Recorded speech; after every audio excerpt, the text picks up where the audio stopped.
Hey, good morning, everyone. This is Vance Williams out of Seattle, Washington. Welcome to my morning Forex trading show. We're now into our third full day. It's Wednesday, and what a great week it's been. And I did get some sleep last night, so I'm happy about that. Let's get to it. I wanted to show you guys real quickly. I forgot to put this over here. Let me go to this thing. If you're looking at the video player, when you press play, right here, let me pause this. Right here, click on this "Be a part of the conversation," and you'll actually have access to more information. Like, for example, if you want to know when this show is going to be happening a few minutes before, you can follow me on Twitter right here. And then also, my website is right here, and it's just a Mickey Mouse picture used for some high impact data. But you can click there, and when you go there, look on the right, and you can get actually my most popular 2 free books, 8 Things and The First Battle. Really, they'll explain why most traders fail in Forex trading and also how to build a solid foundation to get started. So, and also note that I only send out about 1 email a week to this list. So if you really want to know when these shows happen, when they're going to happen a few minutes beforehand, make sure you do follow me on Twitter. So, with that housekeeping out of the way, fundamentals, let's talk about that quickly. There's a lot I could say about that, but I'm just going to really talk in conclusions this morning. You know what? I just realized I wasn't showing my screen. I apologize. Oh boy. Okay, so let me show you that again real quick. So I'm going to go back. So here's where I said you need to click this link when you go to the show. Click this link, be a part of the conversation, and up here's where you can you can join on Twitter, and here's where you can go to get those books. This is forexartofwar.com, and then when you go there, you'll see this right here for the books. Just name and email. So sorry about that. Geez, am I off to a good start or what on Wednesday morning? Okay, I was going to talk about fundamentals. I guess what I want to say first is that the markets have been undergoing a change the past few weeks. We don't always know exactly what that change is, but I can tell you quite a bit about it. The first thing is I just saw something very unusual take place about a week ago. It had to do with, I saw a lot of money going out of investments, but we couldn't see where the money was going. And that was unusual. Usually we see it go into, if it comes out of one, it goes into gold or it goes into the dollar, and it didn't. So that's what tipped me off. I'm one of those, I watched Sesame Street when I was little, and they said, one of these things belongs there and something's missing. Something's wrong about the pattern. And so I just noticed those things catch my attention, anything out of place. So this is not unusual. I monitor market conditions, so when something's different, I notice. More importantly, my conclusions about how we use the information are usually pretty right on. But I want to point out that there has been a change, and it has to do with how money is positioning in the markets, and I think that has to do with the greater perceived stability and longer-term vision about competing markets, which is just awesome because for years there was no long-term future.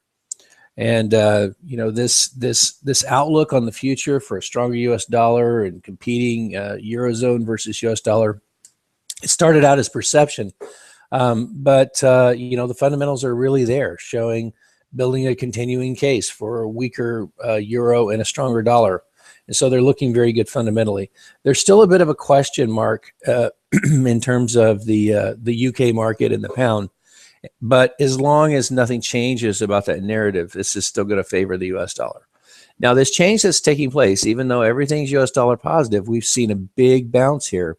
Some of this is hitting seller stops and what have you. A lot of it's repositioning of money, that change that I'm talking about, which will come into view. We'll understand it, 2, 3, 4 weeks from now. We'll understand what happened. Right now, all we need to know is something's a little bit different. And so we know that. Okay, so in the end, nothing's changed about the conversation that's going on about the markets and the dollar and the euro and the pound. So everything's still pointing towards a stronger U.S. dollar. Now today, traders and investors will be watching the FOMC meeting minutes. That's at about 2 p.m. And what they'll be watching for is anything that would point to the policy that we've been talking about right now of interest rates of X amount in 2015. And so they'll look specifically for any tone about that to get stronger, weaker, or to stay the same. And you know, those people who do interpret all those subtle little cues, they'll be on point right in those moments to interpret all of those as dovish or hawkish, or you know, nothing's changed or what have you. And I'll probably write up a little follow-up in the commentary from this show later on. We'll see. Maybe I'll do a standalone post. Okay, let's see. First of all, I want to go to on the charts. I just want to show you yesterday. Is it yesterday? It looks like I deleted some information. So let me go to the pound. I'm going to show you a little setup that happened yesterday on the pound. Zoom in. Let's drop down to 5 minutes so we can see the price movement a little better. Wait, let's go back to the 30 for a second. We were looking for price to come through this key level right here. Let me get rid of this.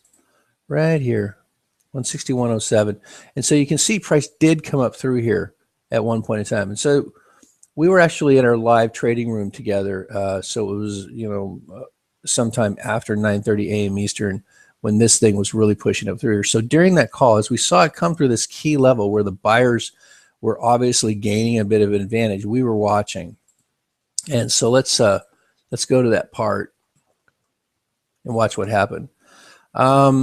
I want to look at one more thing here. I want to zoom out just a little bit more. There was something we were seeing over here. You know what? I don't remember what it was now. But let's see, what time was it? Time was 9:30. Yeah, okay. I remember what it was. One of the things that happens is when we're looking, this comes up, and after it breaks the key level, it shows a buyer advantage.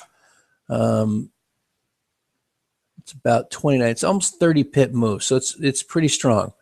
And so one of the things that we've noticed is when you have a 5-minute candle with no wick or tail, followed by almost either, you know, a 100% reversal of the candle or something very strong, price will rarely reach for that high again. It will make a second push, but it won't reach for that. So as this was coming down very strongly, we actually got in around 61.12 here. So it was 61.12. And then the target was at about 61.20.7.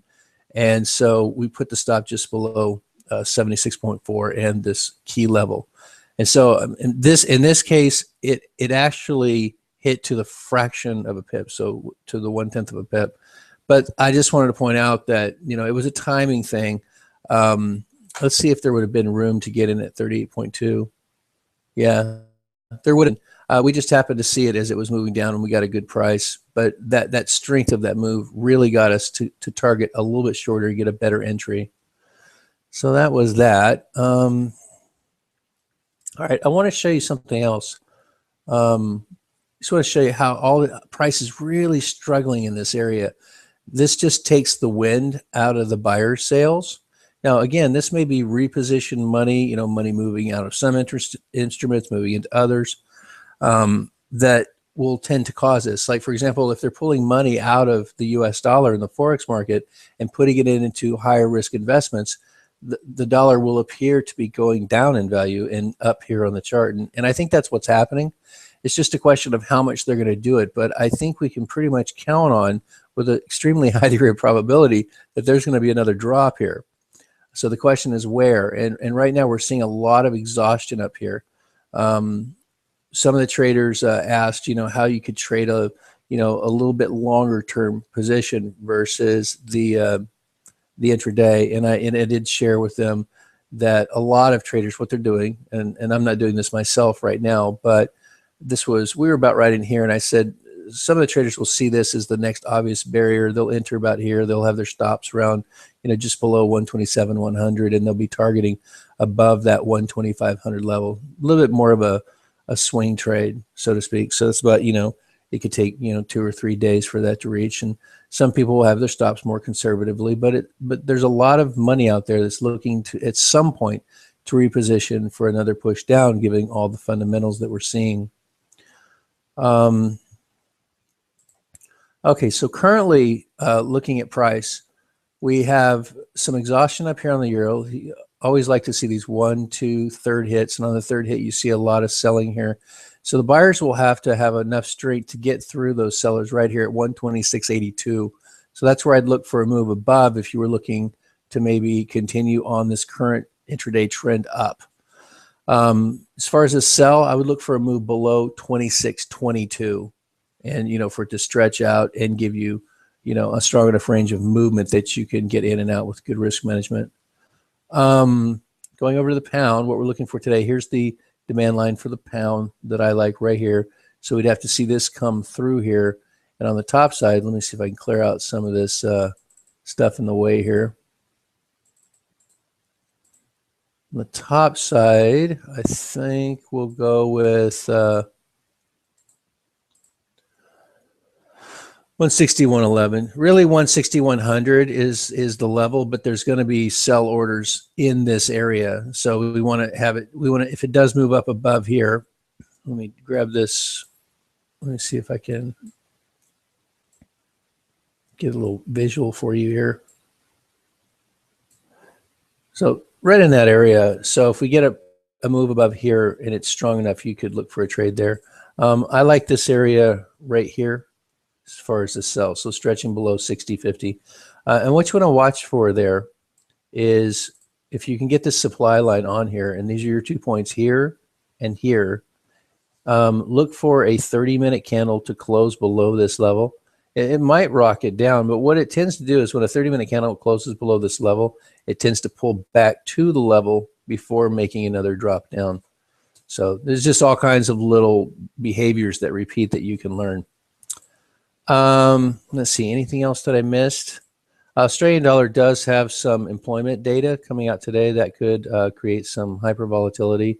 The overall consensus on the Australian dollar is that long term, it's showing some exhaustion to the downside, so it might be ready for some continued movement up.